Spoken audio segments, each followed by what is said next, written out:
Hello and welcome to Glitch Cube. We're a gaming podcast, and each week we take a deeper look into the art of video games. As always, I'm Christian. And I'm Chris. And welcome back, everybody. Thank you guys for joining us once again as we dive further into the world of games. This week we are going to be discussing Next Fest, something that we did last time, and actually wrote some blog posts about it.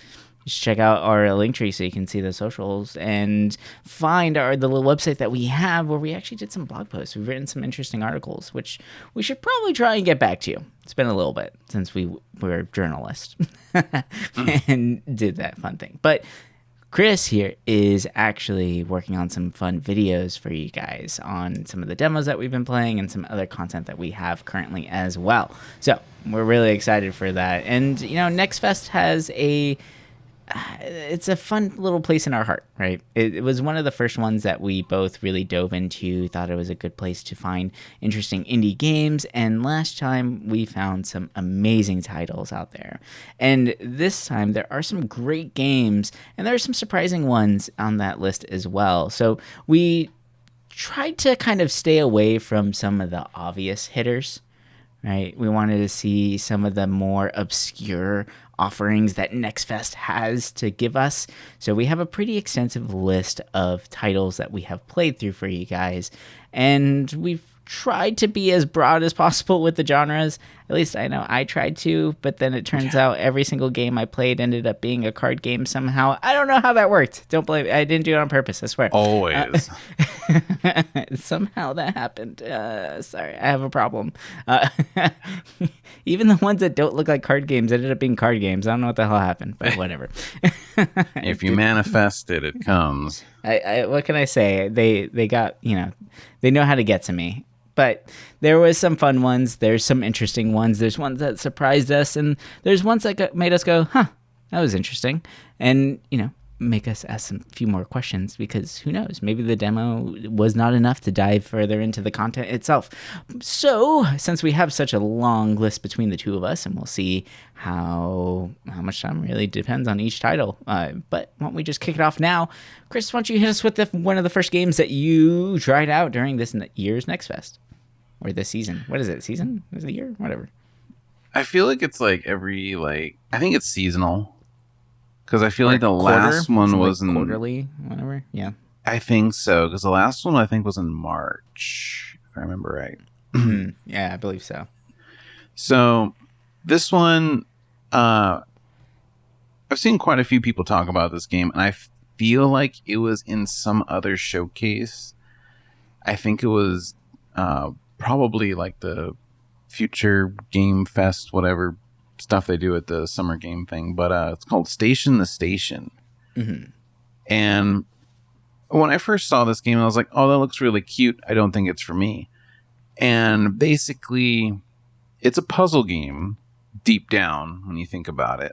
But it's like, it's not a stressful puzzle game. Like, basically, you have a map and you have these structures, right? So say like you have a flour mill, and then you have a wheat farm, and then you have a bakery, and then there's a town. Basically, you have to create train stops and tracks connecting all of those together and then to the city where it can be distributed.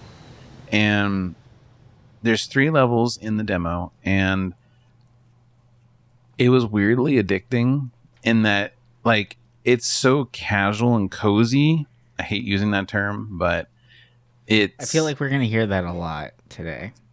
Yeah. Just as a trigger warning for those of you out there that get triggered by cozy or casual, be prepared. Yeah. It was nice. Like, it didn't feel stressful. It made me feel smart at times, which is always nice. And I liked it. Like, the voxel look of it is so pleasing to the eye. And I love that you can zoom in super close and be like, oh, I'm following my little train. Watch it go to the town. Like, it's cute. And I surprisingly really like this. Like, I really want to see where the rest of this game goes, because I love casual puzzle games. I love puzzle games in general, but when it's done like this or something unique, I'm all for it. And it's interesting. Like, I don't know. I feel like there wasn't a whole lot of different structures in the demo, but I mean, it's not like you can go too overboard with basically a train sim kind of game. Right, right. And you can't go wrong with a puzzle game either. And everybody Mm-hmm. loves trains. I mean, the game Unrailed is so popular, and it's a really fun game. But there's something about trains that is just very captivating. Actually, every time, both in robotics and in Minecraft, for some reason, in the classes that I have, I always get asked by at least one or two kids, "Are we gonna make trains?" I'm like, why? Why do you like trains? Dude, trains are badass. Yeah, I guess so. I I guess I remember, missed that train. wow. I remember as a kid, there was this planetarium I went to, and for some reason, they had this huge model town with a train system in it. And it was so cool seeing this little model train just going around the whole little, like, landscape. I'm a sucker for that. Like, I'll never go out of my way and buy, like, model trains and build that. Like, as cool as that would be, I do not have the space for that. I feel like I would rather build like a Lego city, but that's so costly. I don't want to have to pull like a mortgage just for a Lego city. So Yeah. Did I'll you be ever go to happy the with my model little train museum in Hillcrest? No, I thought that was a joke. No, it's a real place. It's actually a thing. Oh, is it Yeah. cool? Yeah, it's actually pretty interesting. I mean, it's all kinds I of mean, you don't like miniatures trains, so I guess yeah, you would be like, "Oh, this is lame." no, So it was neat. I like seeing all like the little figurines and just the amount of work and intricacies that go into those things. It's kind of fascinating, right? Like, there's a lot of detail in those, and they're yeah. fully functioning like trains, right? Like, it's like just scaled down, which is actually really cool. So yeah, it was a lot of fun to see, and there's a lot of kids that I know that go there because they love it so much. Like, Oh, that's that is pretty interesting. cool. Yeah, it's pretty fun. But yeah. All right. So this game caught my eye because of the art. The art was fantastic. And actually, the title screen was just gorgeous to look at. I kind of left it on it for a little while. But that was Leica Aged Through Blood. Ooh. Yeah. So at first, like, looking at the art style, I didn't know what to expect. I did not read into it at all. I was like, you know what? I'm like, for basically every single demo that I went through, I looked at their their main screenshot of it or their title screen, and I was Oh, like, "That looks rad, cool, download." So that's how I did it. I did very much window shopping when I was picking through demos, and this one was very different than what I expected, honestly. So this is a post-apocalyptic, Western-inspired. They call it a Motorvania because you're on a motorcycle, and it's kind of like a Metrovania. But you are a coyote mother who is trying to, take back your land, save your kid, all that stuff, right? And it's a lot more gruesome than I had expected, right from the get-go, too. So, like, you're just out there, kind of just in the middle of nowhere. You get radioed by your little boy, and they tell you, "Oh, our uncle has been killed by like the raiders or whatever." And they're like, "Oh, what happened to him?" He got crucified and strung up by his guts. And like, oh god, right? And you're like, that's a lot to deal with this cute, adorable drawing of a coyote like baby. Okay. And then literally 30 seconds later, you basically just move over one screen and you see the coyote strung up by his guts, like missing his lower half. You're like, oh boy, okay. And that's whenever like the actual gameplay starts getting into it. And it's very much Trials. It feels a lot like that if people are familiar with that gameplay style, where you're on a motorcycle, you have to accelerate, go over ramps, but keep your balance, because if you flip your bike, that's how you lose health. Or if you take damage later on, you can also take damage from enemies, things like that, right? So it's basically Trials with guns. That's the best way to describe this game, in my opinion. Like, visually, it looks awesome. Like, it's a beautiful, stylized game, like hand drawn art, really really interesting, interesting setting as well. But I'm not like a huge fan of that kind of gameplay style. I don't see the longevity of it. Like, it's interesting for puzzles, and I do like the addition of the actually like fighting in it. It just, I don't know. Like, I feel like whenever you have to focus on keeping your balance and fighting things, that's whenever it can get a little convoluted, right? And you start losing it, where it's like, oh, I really want to do this really sick trick, but I'm also going to get shot in the face right now if I do that, right? Like, I don't know. But regardless, the art just kind of takes the cake here. Like, that is the best part of it, in my opinion. And it was an interesting game. I actually would like to play more of it to give it even more of a chance. So I'm pretty excited whenever this one comes out. But this is one of the first games, and a lot of these games I'll discuss throughout this, where you can play this with one hand, right? So I feel like there's a common trend. Yeah, no, not like that. Unless you're into cartoon coyotes. Well, there I mean, are this people. game looks Sure. friggin' badass. It does. You know? It really does. And so I'm very curious to see, like, I didn't get to a boss fight, so I'm probably like, it probably gets better and better as you're playing through it. So I do really want to give this one a chance. I think out of all the ones I've played, this one was the most interesting to me. Where it's like, okay, this is actually really interesting gameplay. It's just not something I'm used to, so it was taking me a little bit longer to really get into it. But I'm very fascinated by the style of it, right? Ooh. So it does look awesome. So I don't know. I'm excited for this one. It's check it out. I mean, obviously demo, all that stuff. Look up some trailers for it because I was not expecting it. And looking at the designs for some, like, the bosses is amazing. Like, it looks so cool. So I don't know. There's probably a lot more to this game than really meets the eye. So yeah, the art's amazing. Yeah. And it's interesting. I didn't know these are the same people that did Non-Guns, which was interesting. I remember playing that, but they also did Friends versus Friends, which actually just came out. Oh yeah, that's a good one. That one's fun. Like, yeah, I wish I had more friends to play it with because it actually would be pretty cool. But it's neon white, but cooler. You know, like, so these guys make like good games. Yeah, so I can see the interest in here. This one definitely, as far as like gameplay goes, this was the most genre bending that I found the most fascinating. And of course, I go back to the same type of damn game that I was kind of just talking about. But I'm a sucker for city builders, and I feel like this next fest there weren't a whole lot of them. A lot of them were kind of like colony sims and more of like the, I don't know, juggling like individual people's needs and stuff, which is cool, don't get me wrong, but sometimes I just want plop this down, do this one thing, see money go up kind of thing. Mm-hmm. And I've been following this game for a little bit. I missed playing the demo last time during Next Fest, but it's here again. And I'm a big fan of this franchise in general, but SteamWorld Build.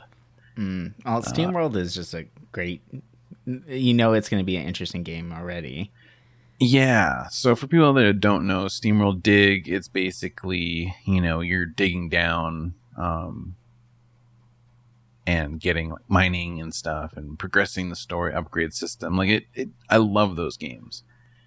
It's interesting. So you are in a desert town and you're building up above ground, right? So you're doing your needs, right? You're building for workers, you're getting your resources, and then you go to your underlayer, which is where you can mine.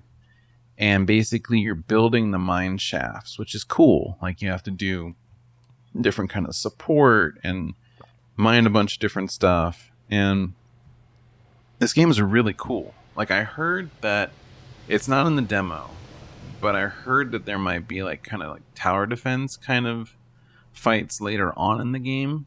Oh, that'd be fascinating. Yeah. When you get deeper in the mine, but they didn't have like any fighting in the demo.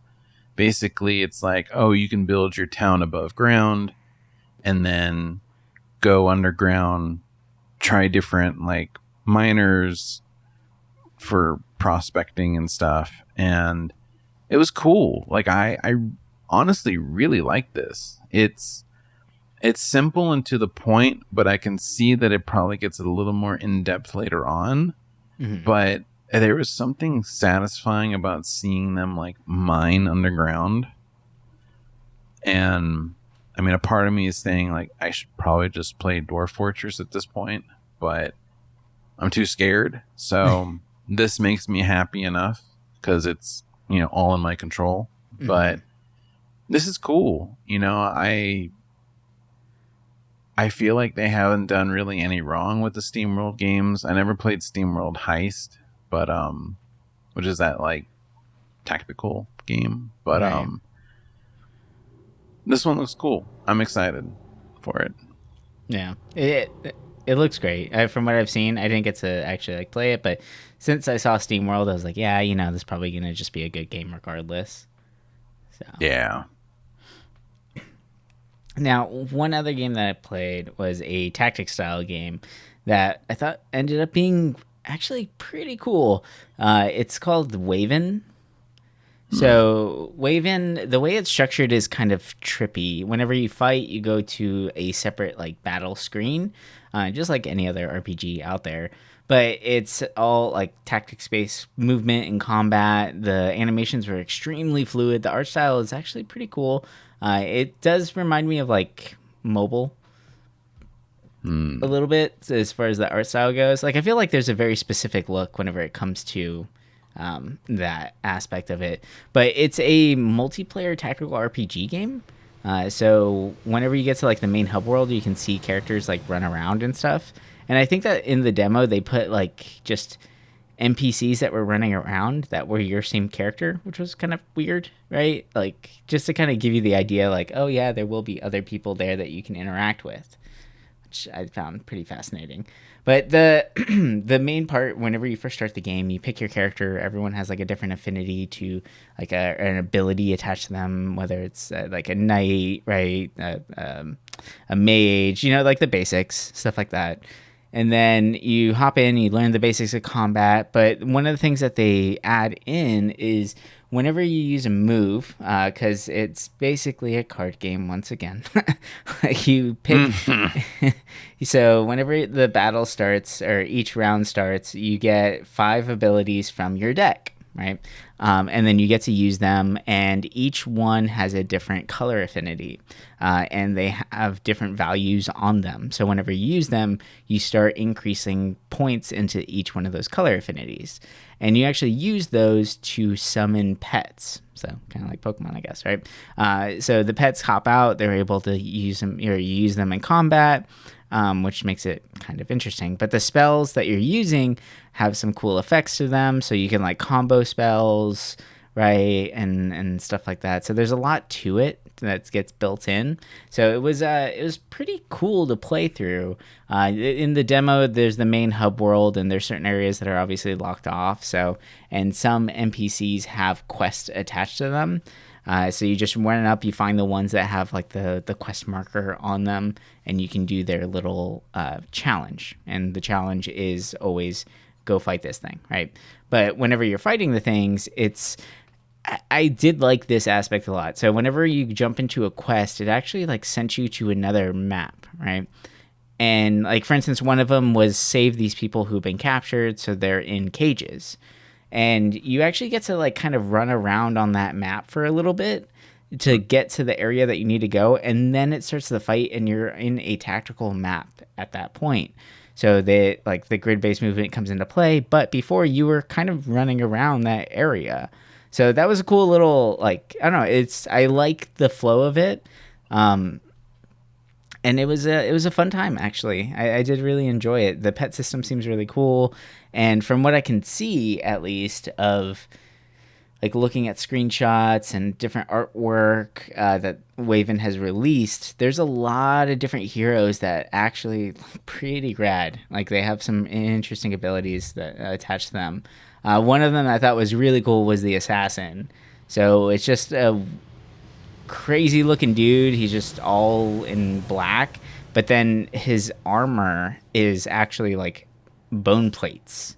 Huh. Like it looks really trippy. It's very interesting, and he's like the assassin, right? But it seems to have like a lot of I don't know. There's a lot of options. Yeah, there's a lot of classes. There's a lot of abilities. There's a lot of customization whenever it comes to the pets that you use or the partners.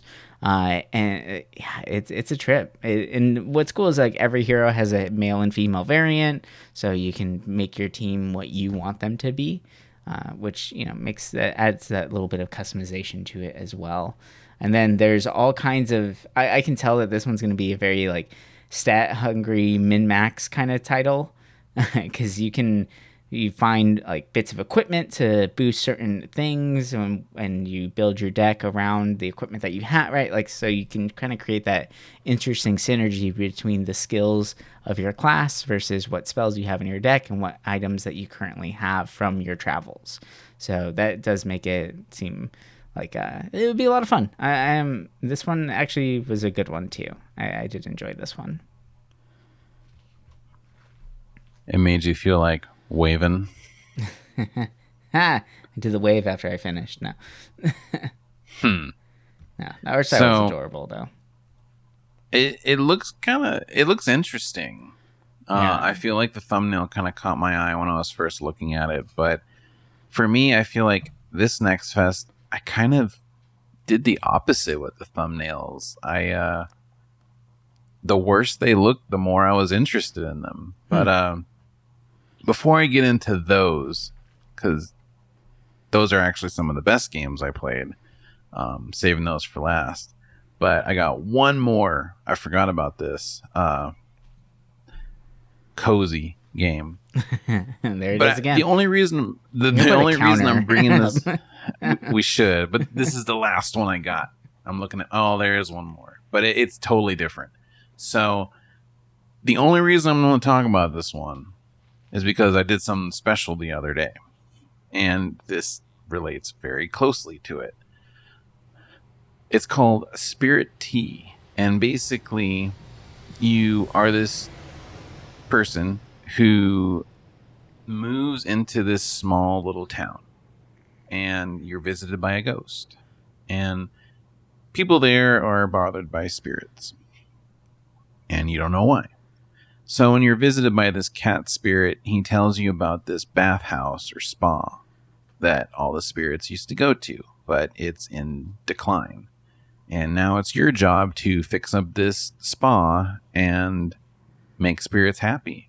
And the only reason I'm really bringing this up is because I never fully watched Spirited Away until like 3 days ago. Yeah. I've seen pretty much all the other big Ghibli films except for really that one. Wow. Okay. Yeah. I mean, Mononoke is still my most favorite. Come on. But yeah. But I mean, Spirited Away was so pivotal to animated movies, right? Like it was the first one to win an award. Like, yeah, okay. I know. Yeah, okay. Yeah, whatever. I've been on a binge at Ghibli. I just watched The Cat Returns, and that was actually pretty sweet too. But that one's amazing. I know I love cats, but that's actually a great movie. It actually is. Like anybody out there listening that needs like a good little relaxing, cute movie, like that game that movie really surprised me. I went in expecting it to be like mid, but it was very enjoyable. Anyway, so this game is basically that. The demo basically has it where you run like your first night or day, and basically it consists of you grabbing dirty towels, going downstairs, washing them, drying them, bringing them up, walking people to their hot spa. It's cute. It's a little tedious, but looking at like the roadmap of like what's coming in the full game, it does actually look pretty cool. Like there's surprisingly a lot going on, like a bunch of different spirits, a bunch of different notebooks to fill out. Like it's a game that's surprisingly deep with what you can do. I'll be interested in this. I didn't mind the tedious kind of work, but it's cool. I like this kind of stuff, and I think there's enough to it where it kind of stands out compared to a lot of those other kind of management sim kind of games. But yeah, Spirited Away. What a good movie. Oh yeah, it's a fantastic movie. The soundtrack is amazing. Beautiful. Yeah. I actually feel like I saw this game too. What was it called again? Spirit Tea. Spirit Tea. Yeah, I feel like I've seen this one somewhere. I think I saw someone like playing a demo of it or something. It's cute. Yeah, it looks cool. Very like retro graphics, right? Yeah, it's very like, it's interesting because it looks very like, I can't say low poly for sprite work, but like, I guess low bit count, you would call it. Yeah. Comparing it to like Blasphemous, where it's like high bit count or high pixel count, I guess. Right. This is like the kind of like lower end of it, but it looks good. It's they cute. went for like a different style, like a or minimal shading on the pixel art, right? Mm-hmm. So it's just very like color blocky pixel art. It's interesting. Kind of like Habbo Hotel. Yeah, that's fun. A little bit. Characters, a little bit. All right, I'm gonna blast through a couple of these because they're all little games that were interesting enough. But yeah, we'll just go through these pretty quick. So the first one is Solvars. It's just, I don't know, that Solvars. It's so weird, the title. I don't know. But that one was cool. Deceptive game. I thought it was going to be more of like an action RPG style, but it turns out, guess what? It's a card game. Oh my god. Of course it is. And there's going to be, your counters are cozy. Mine's for a card game. How about that?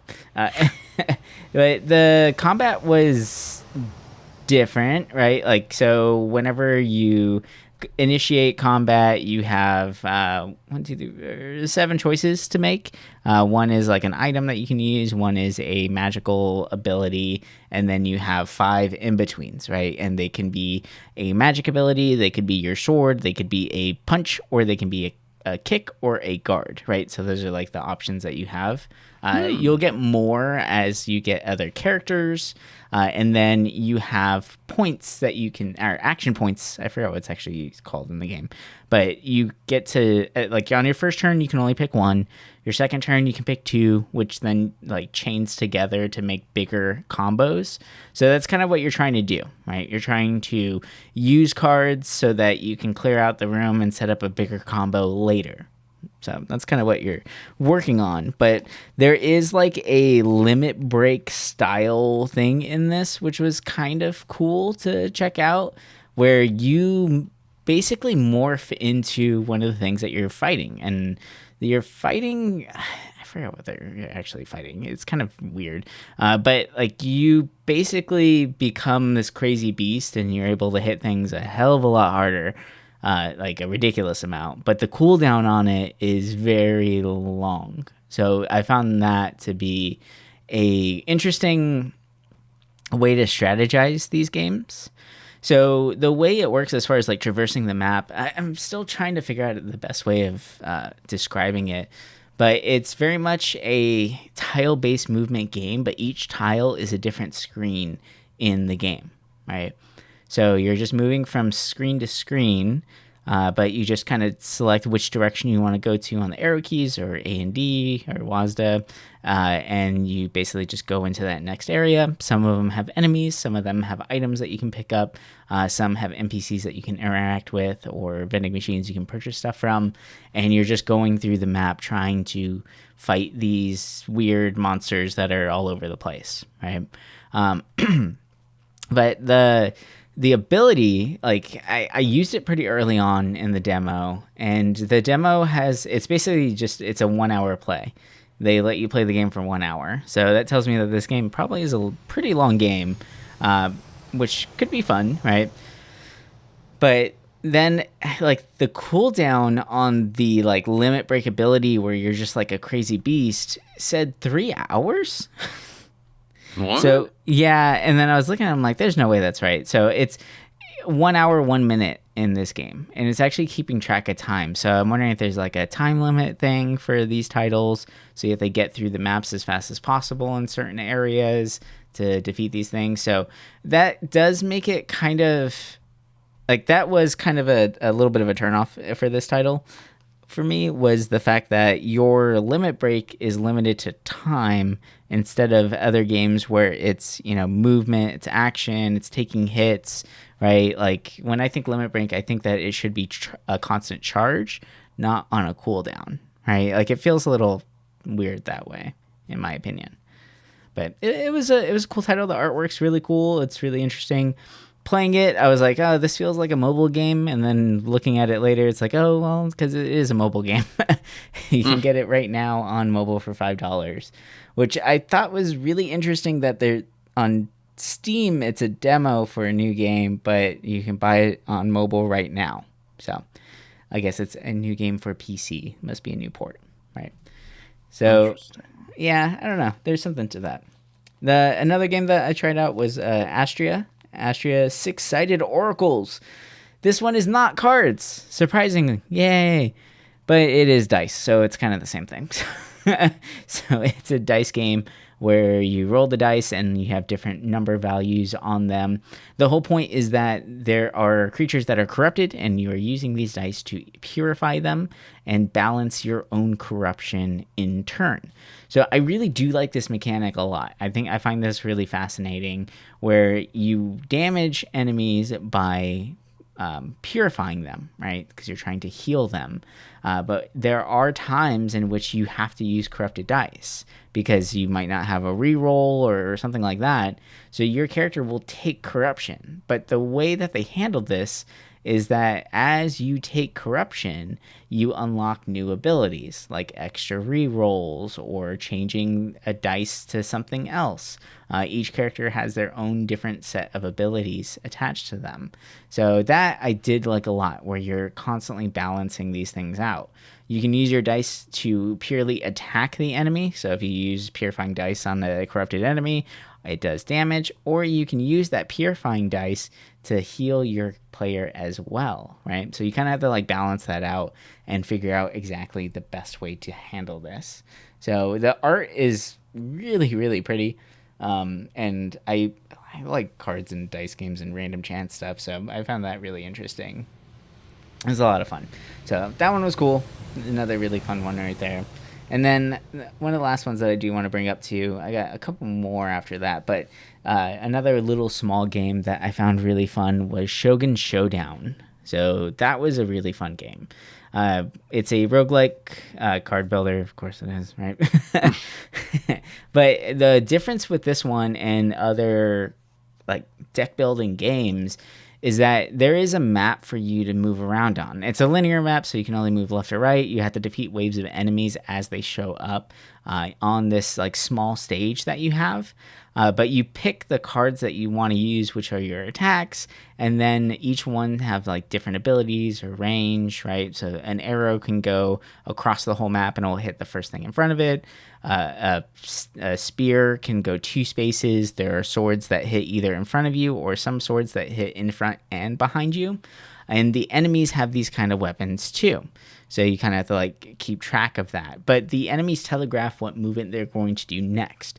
So you have to pick the right abilities and position yourself correctly to take the minimum amount of damage. Now, they added in a really cool effect there where you can actually swap places with an enemy if you are facing them and if you are in the tile that is right next to them.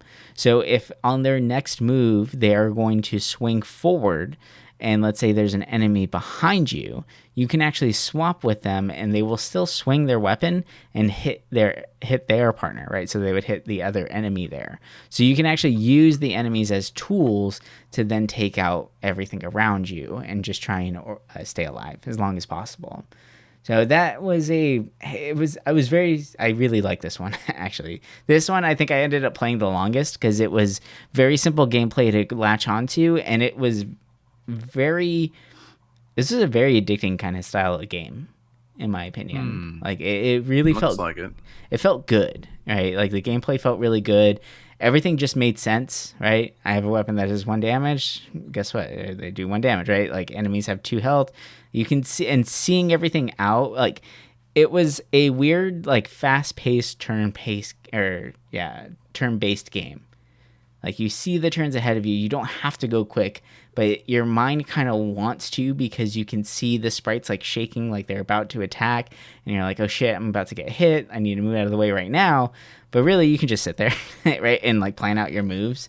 So it's one of those that they did a really great job with the animations and the possibility of a threat to make you feel like you need to make actions quickly, which you don't. You're fine. So I do really like this one. Played a lot of Shogun Showdown, actually. I like it. Should be fun. It looks really, yeah, I could see it being addicting. It does look pretty good. Yeah, it's just a crazy, interesting puzzle game, right? Like, there's some cool chains that you can do. Like, there was one, I forgot what it was.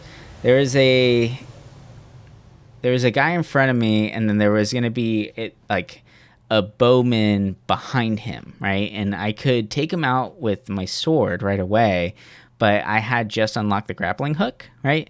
So if I took out the guy in front of me, then I would be hit by the bow.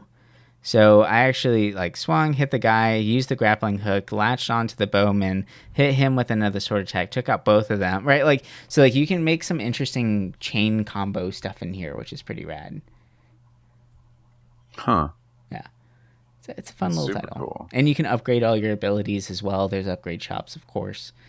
You can add poison and certain things like that. So you can actually look for like a poison build. And there's items to pick up. There's a lot to this game for how deceptively simple it looks.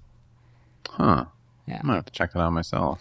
Yeah, I think you would like this one. I definitely played a lot of that one. Are you ready for some heavy hitters on my end? Yeah, I think it's that time for the big All ones. right. So, pretty much all of these I'm about to talk about are all pretty big. And I can give space if you want to talk about some in between. But I'll try and keep them a little bit short. So, for the first one I want to talk about, this is a game I've been following for a little bit now. I would say a couple months. I found it on Twitter a while ago, and I was kind of captured by the visuals of it. And this is a style of game that I honestly never really got into, I would say. At least this old school style. But it's called Islands of the Caliph. Or Caliph? I think it's Caliph. And it is a first-person action RPG. Kind of in the old school vein, kind of like old Elder Scrolls, like Daggerfall, like trying to think, not Brandish, but like old RPGs, right? That first person view, tile based map kind of thing. And this game is awesome. I played the demo actually a few weeks ago. I know they released the demo before Next Fest. I think it was maybe 2 weeks ago. To kind of like get like a rough draft of what it was.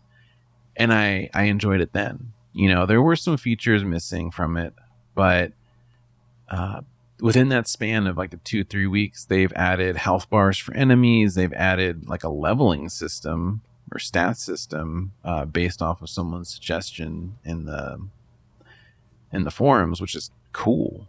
Like it actually adds a lot more depth to the game. But that's cool that they're listening to the players.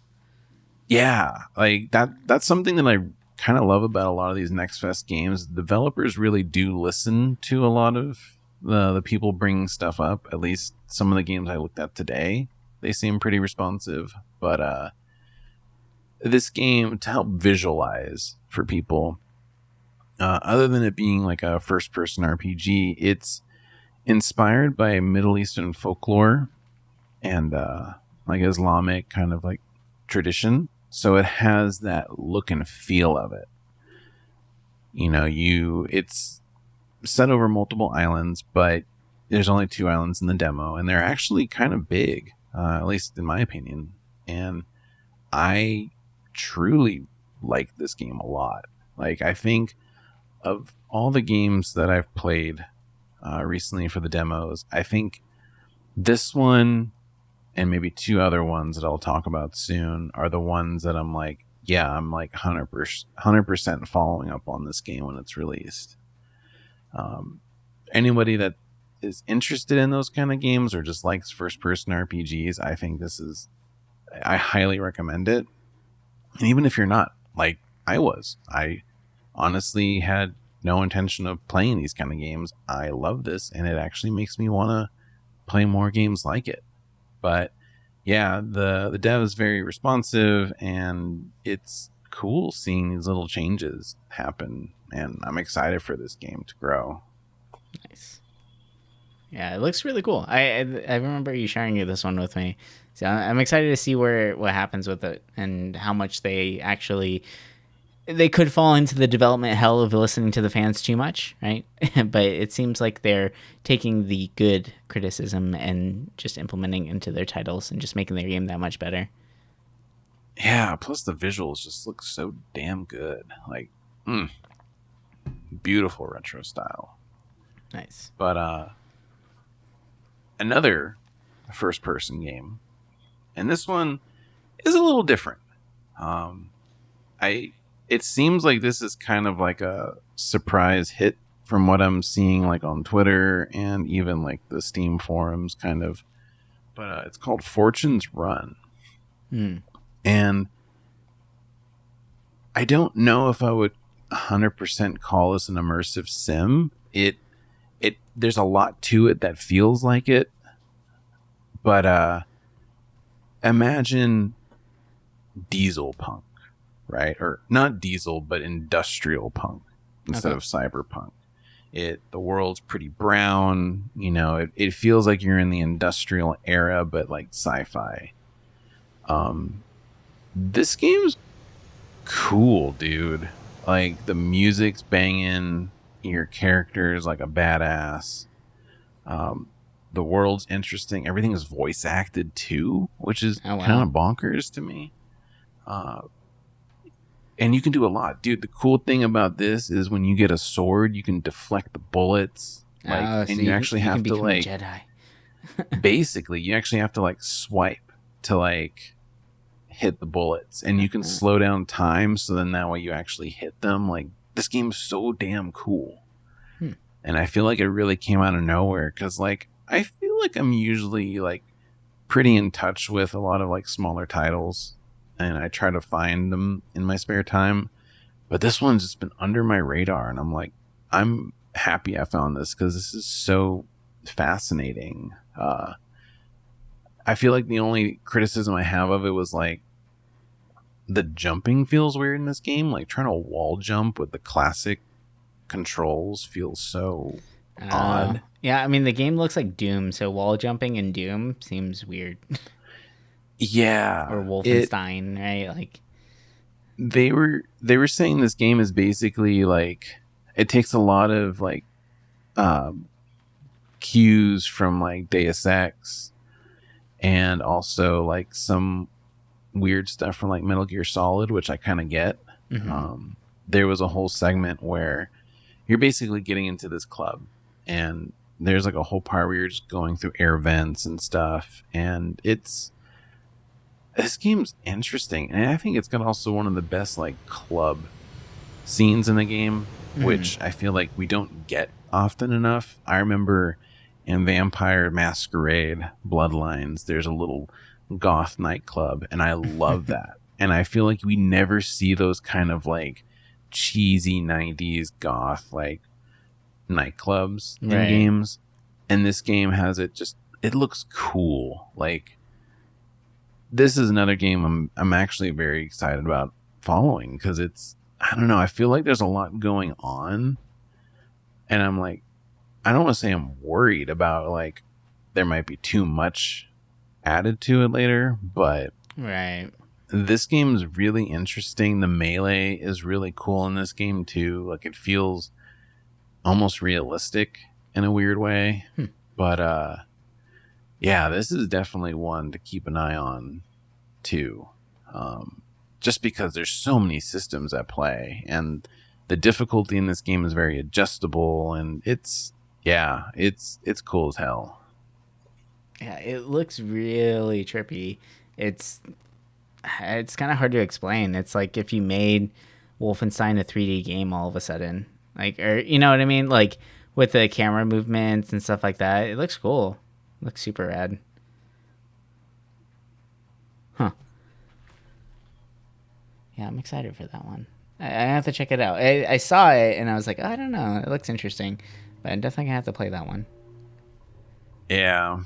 Well, I guess I can finish off because I only have a little bit left Okay. on mine.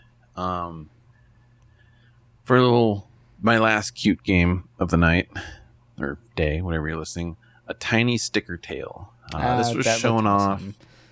I forget which show. I mean, it might have been the Wholesome thing that they had, but basically, the world is like kind of like stickers, and you can take. So, say that tree that you see, you can pluck it off, put it in your sticker book, go to a different map, and pluck it down somewhere else. And for the most part, a lot of things are stickers in that, so you can kind of solve puzzles and help little people on the island by rearranging stickers and making it just work. And yeah, this game's adorable and it just works. Like it's cool. It's another like comfy little puzzle game. Right. That this one I feel like might be more interesting and might last longer than, you know, the train one, but this game's adorable. For anybody out there that just wants something like cute, I think this might be one of the cutest games I've played in a while. It looks freaking adorable. I like the puzzle aspect. It's like Scribble Knots with stickers. Oh yeah, Scribble Knots. Yeah, it is kind of like that. Yeah. I always forget about Scribble Knots. It's a very surprising game. It's amazing how complex Scribble Knots actually is when you really think about it. Yeah, it's kind of scary how well that game was, especially for a handheld game. Yeah, how old it was. Too. Yeah, it's nuts. So after that, the next 3 games I have are going to be complete opposites of it. This one, I actually was not interested at first in all, but now I really like this game. It's called El Paso Everywhere. And imagine Max Payne, but you're fighting werewolves and weird creatures. Fun. That's what this game is. It really feels like Max Payne. You're doing your little bullet time rolls, you're slowing down time, you got banging music. Like it's a trip. And the more I played this game, the more I was like, yeah, I like this. It had that attitude, that depth. The voice acting is surprisingly really good. And yeah, I mean, to me, the character really captures that Max Payne too. I mean, he's addicted to pills too. Like it's, I feel like it wears its inspiration on its sleeve really well. But this one's cool. If you just want a good time, just blasting things, this one's great. Nice. Another one that really surprised me. I was really looking forward to playing like some more like spooky games, but instead I played this, and it's called Sniper Killer.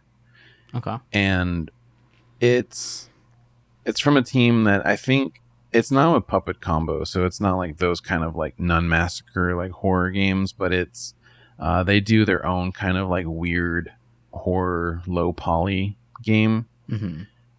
And this one's interesting because you start the game where you're this woman that's going over for a photo shoot in this very creepy room. And you think that the camera guy is like, oh, he's going to kill you or he's going to do something weird to you, but ends up he doesn't. And in the demo, you're basically switching between playing a victim or you're playing the sniper. Oh, supposedly in the full game, you're switching between the sniper and the detective. But This game's I really like this game. I don't want to say it's edgy to be edgy, but like it it does some things that are really funny. Okay. And I feel like out of all the games I played, this is maybe like the least serious of them, but it has such a vibe to it that I don't know, it's interesting. It's very gritty. And yeah, this one's cool. Like I'm definitely keeping an eye on this one because I've been wanting something weird.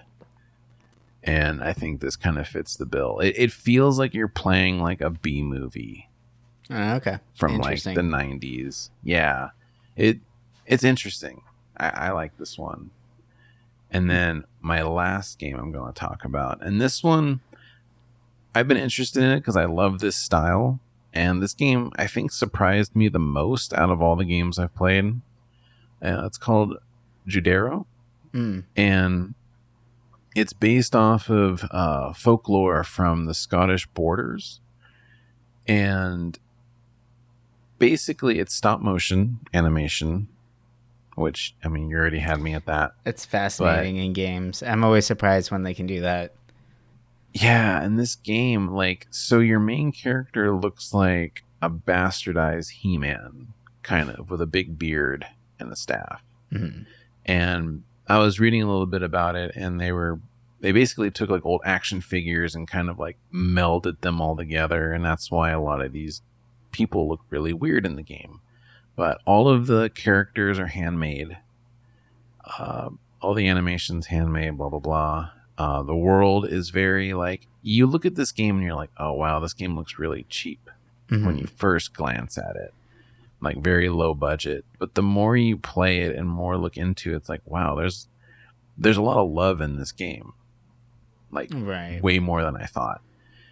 And something I found really interesting about it, and this game like bleeds psychedelica to an extent, like the way the colorations are of the houses, the way the creatures look, everything about it almost feels surreal and like a dream. Mm-hmm.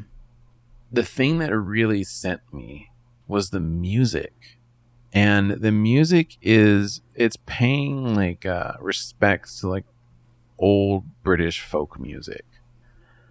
And they say a lot of these songs are actually songs from hundreds of years ago, like the lyrics and stuff, but they're playing it, with modern instruments and trying to keep it authentic to how those songs sounded, back in ye old days.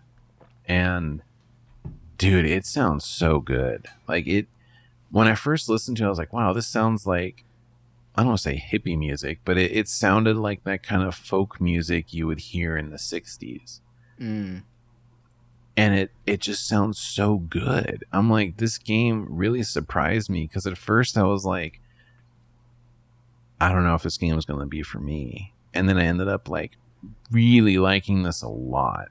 Like, I feel like this game just has so much love put into it with the work that I'm interested, and for people out there that want a really weird game, this is it.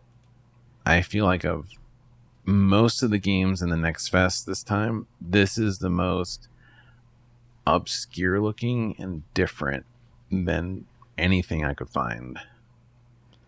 It is very surprising. Looking at videos of it, it's a bizarre looking game, and I'm actually really blown away that they were able to make this title using like actual action figures and stuff, right? Like, it's super bizarre, but it looks pretty cool. I mean, I'm kudos to them.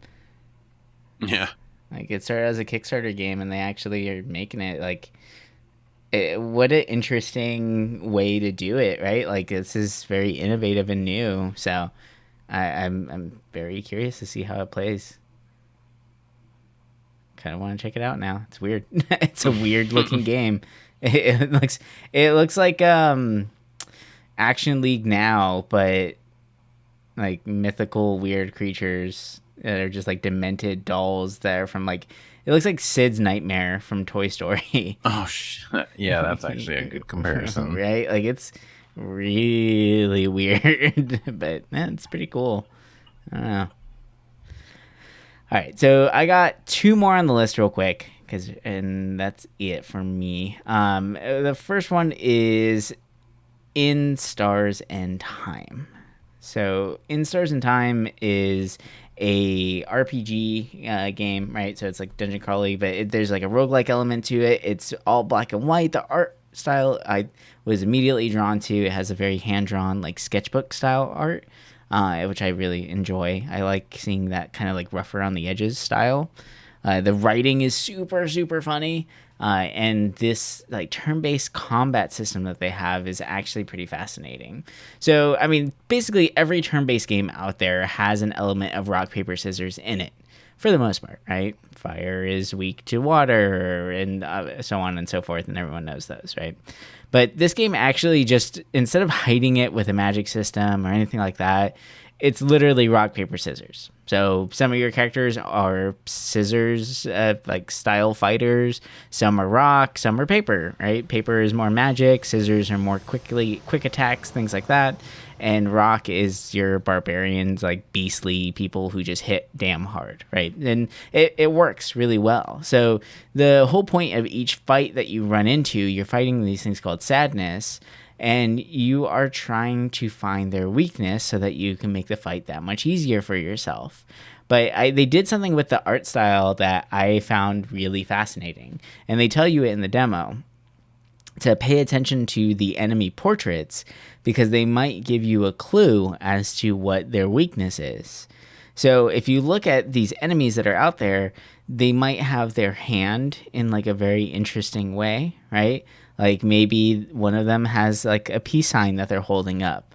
Well, guess what? They're putting out the symbol for scissors. So they're actually a scissor affiliate. So if you hit them with rock, they're weak to that. So like you actually have to pay attention to the art itself, which I really loved. It's just another way of analyzing the map without having to just, go through trial and error style of just hit them with everything until you find out what they're weak against. You can actually get like a leg up on these guys for that. So that was really, really clever. There's a lot of dialogue in this game, and there's a lot of interesting writing. You can tell the writers just had a lot of fun with it. But there's I feel like for a demo, they probably could have cut that back a little bit just so that you can just focus on the gameplay itself. But it was a lot of fun. It's a really, really cool. And then towards the end of my run, I realized, because I had no idea, I thought it was just a RPG style game, but it actually has roguelike elements to it, which I found really fascinating. You were asked to check for traps at one point, and I felt like I did a good job. Maybe there's a way to get around this, I don't know, or maybe it could be baked in to kind of introduce this element into the game itself. But apparently you don't find every single trap, and you get hit by one and you die. But whenever you die, you actually wake up in a field, which happens to be before the whole thing of what you were doing in the dungeon or that castle place in the first place, right? So like you just like go back in time, but you are aware of it, and like you wake up screaming because you were crushed by a rock, right? It's like, oh wow, that's pretty crazy to think about. But it's a cool looking game. I like the art style a lot. I'm pretty fascinated by it, and it's definitely one of those. It gives an Undertale kind of vibe, right? It's very much indie RPG style. So we'll see how that goes. But probably for the best demo that I played out of everything, by far, 100%, can't beat it. It is Little Kitty Big City. Oh my god. It's the greatest game ever made. No, it's literally Stray for kids, right? Like it's the adorable version of Stray. It is everything that you really want from a cat game. You want to jump up there? Cool, rad, do it. You see the slipper on the ground, you want to pick it up and go put it on the stove? That's fine, go for it, right? Like, it's literally just do whatever, and you're probably going to get an achievement for it. Like, I just was jumping around, and I just kept getting achievements. It's like, hey, you smashed 10 things. Good job, cat.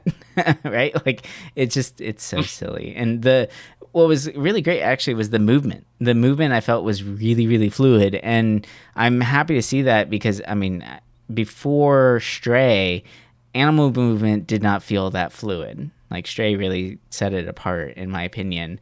And now seeing something like Little Kitty Big City, where I feel even more approachable than Stray is. Like, this is going to get a lot of people in on it, playing it.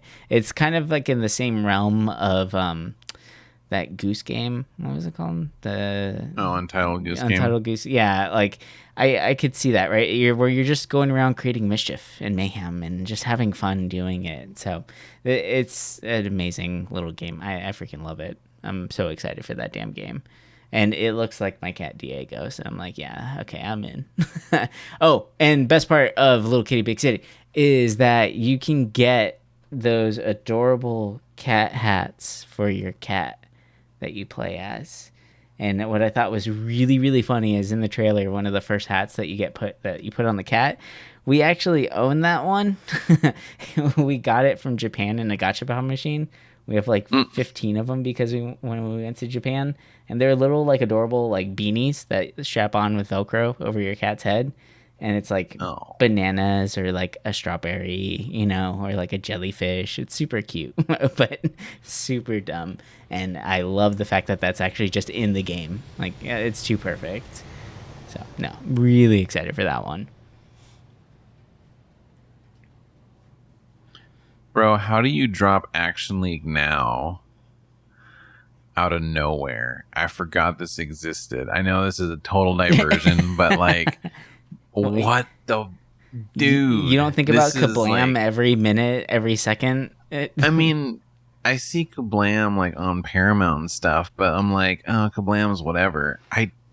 Dude, this is like... Come on, man. It's Stinky Diver and Meltman with the power to melt. Like, I'm like, this is like a small little... Like, this is diving deep into my memories. And I've been on a nostalgia binge lately. This what was the buff guy's name? Wasn't he just called The Flesh? Right? I think it's The Flesh, yeah. It's Storm Girl, right? Or what was her name? Yeah. Storm Girl, The Flash, Stinky Diver, and Meltman. Yeah. Yeah, it was a great show. And then there was that, like, alien... Kablam was amazing. Come on. I watch that every day.